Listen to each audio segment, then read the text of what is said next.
A key congressional race in California will test progressives' appeal in a Republican district. Add AP News as your preferred source to see more of our stories on Google. Add AP News on Google. Add AP News as your preferred source to see more of our stories on Google. Share at first glance. A recent Democratic primary in California's Central Valley was just another skirmish between the party's progressive wing and its more moderate establishment. This time, the contest was won by populist insurgent Randy Villegas. But what sets the outcome apart from similar primary battles is the stakes. This wasn't a fight over a safe Democratic seat. Villegas will be the standard bearer against Republican Rep. David Valadao, one of the most promising targets for Democrats desperate to retake the U.S. House majority and slow down President Donald Trump. The November race will test the theory, popular on the left, that voters will flock to progressive, anti-establishment candidates even in places that have traditionally favored Republicans.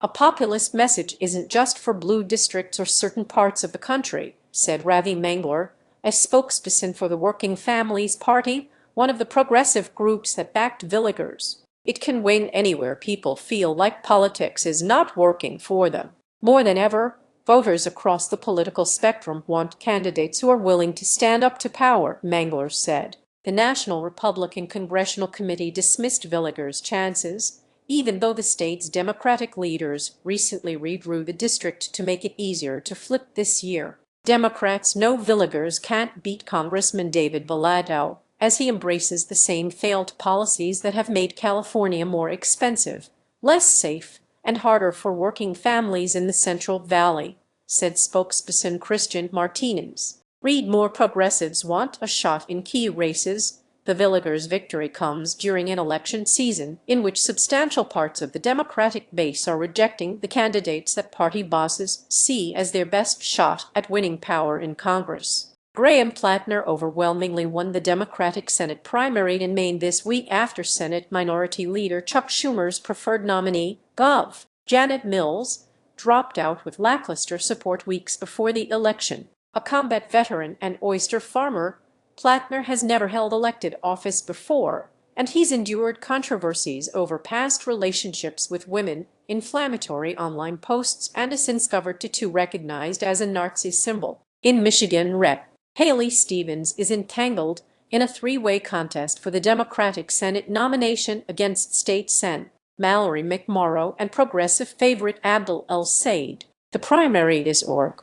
4. And El-Sayed recently scored a major endorsement from the United Auto Workers Union, a political powerhouse in the state that is home to the U.S. auto industry. And in Minnesota's U.S. Senate race, progressive Otay then Peggy Flanagan is in a fierce battle with the U.S. Rep. Angie Craig, who is backed by labor unions, LGBTQ groups, and moderate Democrats ahead of the primary on org. 11. Another test will come on June 30 in Colorado, where progressive Manny Rutmel faces establishment-backed Shannon Byrd in the Democratic primary to take on Republican Rep. Gabe Evans. Like Valadao, Evans is a top target for Democrats, and like the California race, the Colorado contest hinges on questions about who is most electable in November. Democrats try to unite around their nominee. Valadao finished first and Villegas second in California's primary, in which the top two candidates move on to the general election.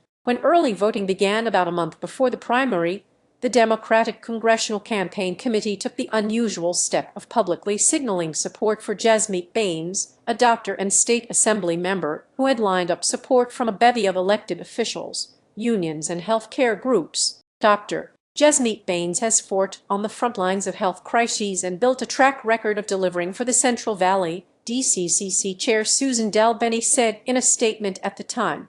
She did not criticize Villegas, but the public support for his rival was a powerful signal to Democratic donors and activists that the party believed Bains was a stronger candidate. Congressional leaders and the party apparatus they control rarely wade overtly into contested primaries for open seats. The decision to back Bains infuriated many on the left, who saw it as another example of Washington insiders being out of touch with both the Democratic base and disaffected voters who helped power Trump's victories. I think the moderates are wrong. People don't want status quo, pro-corporate candidates, said Joseph G. Varghese, executive director of Our Revolution, a progressive group that grew out of Vermont Sen. Bernie Sanders' 2016 presidential campaign. They want people who are